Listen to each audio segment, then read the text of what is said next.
कबीर सोई दिन भला जा दिन साधु मिलाए, अंक भरे भरी भेटिए पाप शरीरा जाए। कबीर जी कहते हैं कि वही दिन अच्छा होता है जिस दिन साधु मिल जाए, भले ही वह कोई भी दिन हो। संकोच त्याग कर उनसे भरपूर भक्ति भाव से मिलना चाहिए तथा उनकी सेवा पूजा करनी चाहिए। ऐसा करने से तन मन के पाप दूर हो जाते हैं। कबीर दर्शन साधु के करत न कीजिए कानी, जो उद्यम से लक्ष्मी आलस मन से हानि।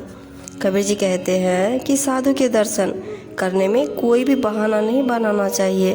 अपने अभिमान को त्याग कर अविलंब साधु के दर्शन करने जाना चाहिए। जिस प्रकार परिश्रम से लक्ष्मी मिलती है और मन में आलस लाने से हानि होती है, ठीक उसी प्रकार साधु दर्शन से लाभ प्राप्त होता है।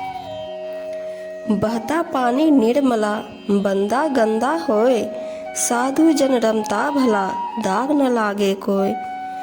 कबीर साहब जी कहते हैं बहता हुआ पानी निर्मल होता है और बंधा हुआ अर्थात रुका हुआ पानी गंदा होता है।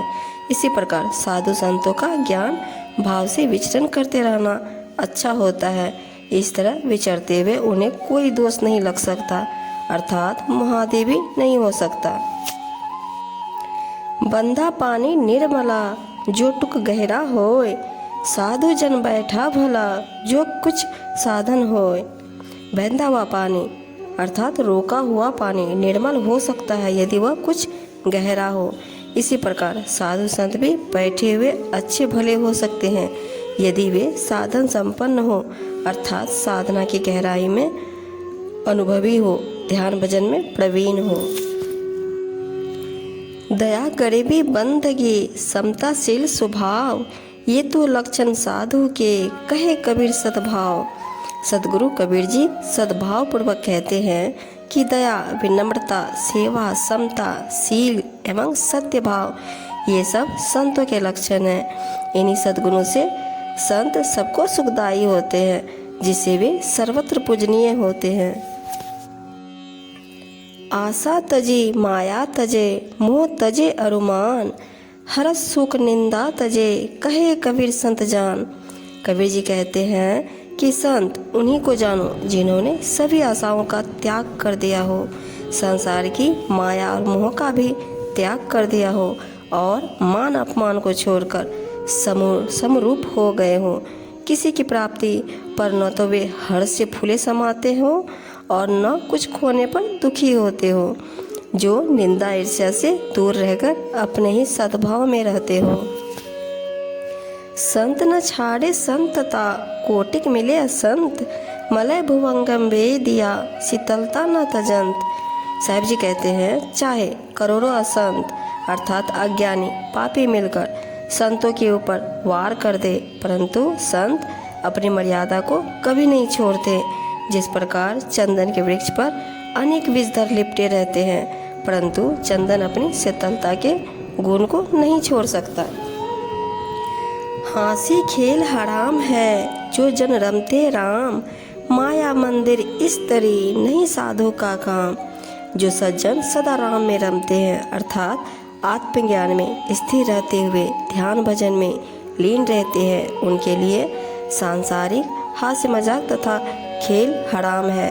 इसी प्रकार संसार के माया मोह मन रिझाने के महल मंदिर और विषय वासना से लिप्त स्त्री से साधुजनों का कोई संबंध नहीं। सब वंतु चंदन नहीं सूरा के दिल नाही, सब समुद्र मोती नहीं यो साधु जग माही।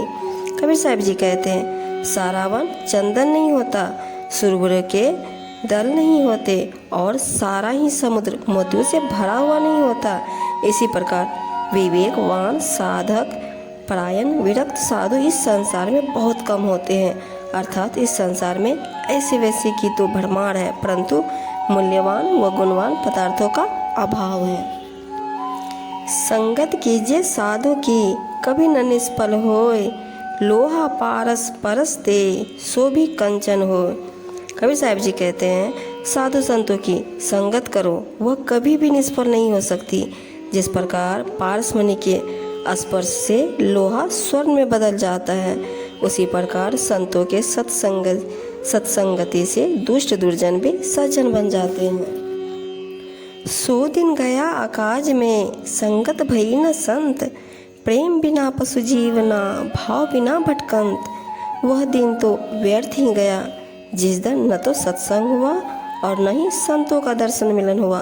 प्रेम के बिना यह जीवन पशु के समान है, अर्थात पशु केवल पेट पूर्ति तक ही अपनी दौड़ रखते हैं और भाव भक्ति को नहीं जानते, अर्थात प्रेम भक्ति भाव के बिना जीवन निरर्थक है।